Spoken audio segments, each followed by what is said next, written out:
स्वागत है दोस्तों आपके अपने YouTube channel the city plus medicine में, जहां आप पाते हैं दवाइयों के बारे में संपूर्ण जानकारी। दोस्तों आज की इस वीडियो में हम जानेंगे हाइपोटेंशन के बारे में। हाइपोटेंशन क्या होता है दोस्तों? हाइपोटेंशन का मतलब होता है ब्लड प्रेशर कम हो जाना। ब्लड प्रेशर कम हो जाना मतलब क्यों होता है ब्लड प्रेशर कम, आज हम इसी के बारे में जानेंगे। तो चलिए दोस्तों शुरू करते हैं।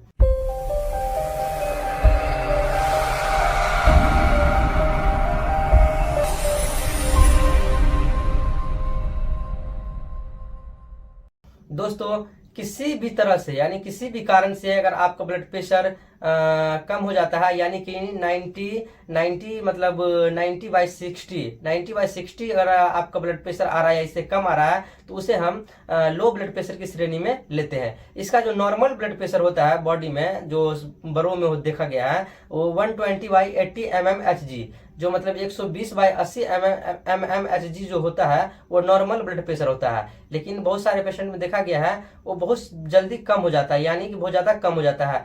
अगर 90/60 यानी 90/60 से अगर कम आता है या 90/60 भी है तो उसे हम कम ब्लड प्रेशर कहेंगे, लो ब्लड प्रेशर कहेंगे। तो ये क्यों होता है, लो ब्लड प्रेशर क्यों होता है, आज हम इसी के बारे में जानेंगे। दोस्तों इसका जो कारण है, जो कॉज है, बहुत सारे कारण है लो ब्लड प्रेशर होने की। जो इसका कारण देखा गया है, खाना टाइम पे नहीं खाना। अगर आप खाना टाइम पे नहीं खाते हैं उसी कारण भी आपको ब्लड प्रेशर लो हो सकता है। साथ ही देखा गया है अगर आपको बॉडी में खून की कमी है तो खून की कमी के कारण आपको ब्लड प्रेशर लो हो सकता है। या फिर शारीरिक कमजोरी है, आपको कमजोरी के कारण भी आपको ब्लड प्रेशर लो हो सकता है। देखा गया है बहुत सारे पेशेंट में पानी की कमी के कारण भी पेशेंट को ब्लड प्रेशर लो हो सकता है। दोस्तों बहुत सारे कारण हैं ब्लड प्रेशर लो होने की। अगर आपके खून में हीमोग्लोबिन की मात्रा कम है तो उससे भी आपको जो हाइपोटेंशन हो सकता है, यानी कि लो ब्लड प्रेशर हो सकता है। दोस्तों यही सब इसका कारण है। जानते हैं दोस्तों इसके साइन एंड सिम्टम के बारे में। अगर किसी पेशेंट को ब्लड प्रेशर लो है तो उसमें क्या साइन एंड सिम्टम देखा गया है। दोस्तों साइन एंड सिम्टम ये देखा गया है, पेशेंट को जी घबरा सकता है, नौजिया हो सकता है, वोमिटिंग हो सकता है, पेशेंट को सर में दर्द हो सकता है, पेशेंट को डायरिया हो सकता है, पेशेंट को मतलब काफी कमजोरी हो सकता है। दोस्तों यही है इसका साइन एंड सिम्टम। दोस्तों जानते हैं अगर किसी पेशेंट को हाइपोटेंशन हो गया यानी कि लो ब्लड प्रेशर हो गया है तो उसे हम कुछ दवाइयां दे करके ठीक कर सकते हैं। दोस्तों इसका ट्रीटमेंट के बारे में हम जान लेते हैं, इसका ट्रीटमेंट क्या है। अगर किसी पेशेंट को हाइपोटेंशन लो ब्लड प्रेशर हो गया तो उसे हम क्या ट्रीटमेंट देंगे। दोस्तों सबसे पहले तो पेशेंट को बेड रेस्ट देनी चाहिए, यानी उसे आराम की जरूरत है। जो इसको लो ब्लड प्रेशर हो जाता है उसे आराम की जरूरत है, आप उसे बेड रेस्ट ज्यादा से ज्यादा दे। साथ ही आप NS सीरा मार्ग के द्वारा यानी इन्फ्यूजन जो होता है NS 500 ml का, आप उसे लगा सकते हैं। IV एक पूरे दिन में एक या फिर 2 भी लगा सकते हैं, तो ये आप इसे लगा सकते हैं। साथ ही आप मल्टीविटामिन दे सकते हैं पेशेंट को, कमजोरी है तो मल्टीविटामिन दे सकते हैं। मल्टीविटामिन में कोई भी दे सकते हैं, इंजेक्शन भी दे सकते हैं, सिरप भी दे सकते हैं, या फिर जो कैप्सूल आते हैं, टैबलेट आते हैं, वो भी आप दे सकते हैं। हाँ पेशेंट को दे सकते हैं। साथ ही पेशेंट को ORS लिक्विड या फिर ORS जो पाउडर आते हैं उसे आप पिलाते रहनी चाहिए।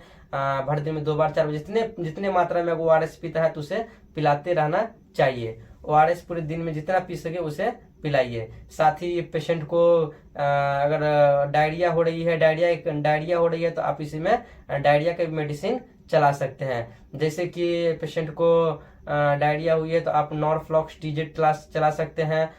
उसमें आप एक गोली सुबह, एक गोली शाम नॉरफ्लॉक्स TZ दे सकते हैं, ताकि उसका जो मतलब ये हो गया, डायरिया हो गया, वो ठीक हो जाए। साथ ही अगर पेशेंट को वोमिटिंग हो रही है तो वोमिटिंग को रोकने के लिए आप ऑनडेम टैबलेट भी दे सकते हैं पेशेंट को, एक गोली सुबह और एक गोली शाम। उससे क्या होगा, उसका जो वोमिटिंग हो रहा है, उल्टी हो रहा है, वो ठीक हो जाएगा। दोस्तों जानते हैं दोस्तों जो ट्रीटमेंट में देने के बाद अगर पेशेंट का जो ठीक हो गया, अगर ब्लड प्रेशर ठीक है तो फिर बहुत नॉर्मल माना जाएगा। अगर नॉर्मल पे आ गया तो आप मेडिसिन मतलब जो विटामिन होते हैं उसे देते रहिए। विटामिन में ये नहीं कि उसे सिर्फ टैबलेट ही दें, विटामिन में आप इसे विटामिन मतलब जैसे खाना दे सकते हैं, आप भरपूर खाना खिलाइए उनको। अगर पेशेंट को भूख नहीं लग रही है तो भूख बढ़ाने के लिए आप एक जाइम दे सकते हैं, या यूनियन जाइम या एरिस्टोजाइम, कुछ भी आप इसे दे सकते हैं। एरिस्टोजाइम का सिरप आता है जो आप 10 ml सुबह शाम पिला सकते हैं। उससे क्या होगा, उसका जो मतलब भूख लगे यानी खाना डाइजेस्ट होगा। अगर भूख नहीं लग रहा है, पेशेंट को साफे भूख नहीं लग रहा है, बहुत ज्यादा भूख नहीं लगता है, तो आप उसे साइप्रोहेप्टाइडिन के टैबलेट भी दे सकते हैं, या फिर उसका सिरप आता है वो भी दे सकते हैं। उससे क्या होगा, उसको भूख लगेगी तो आप खाना पीना वो टाइम पे खाएगा, फिर ब्लड प्रेशर उसका सही हो जाएगा। दोस्तों यही था इसका ट्रीटमेंट। दोस्तों अगर किसी पेशेंट में बहुत ज़्यादा सीवियर देखा गया है कि ब्लड प्रेशर बहुत ज़्यादा लो हो गया है, वो मतलब बेहोश हो गए हैं ब्लड प्रेशर लो हो जाने के कारण, तो दोस्तों इसे आप रेफर कीजिए किसी अस्पताल में भेजिए, ताकि उसको अच्छे से मतलब एग्जामिनेशन करके बॉडी को बढ़िया से इसे अच्छे से और आगे इसका ट्रीटमेंट दिया जा सके।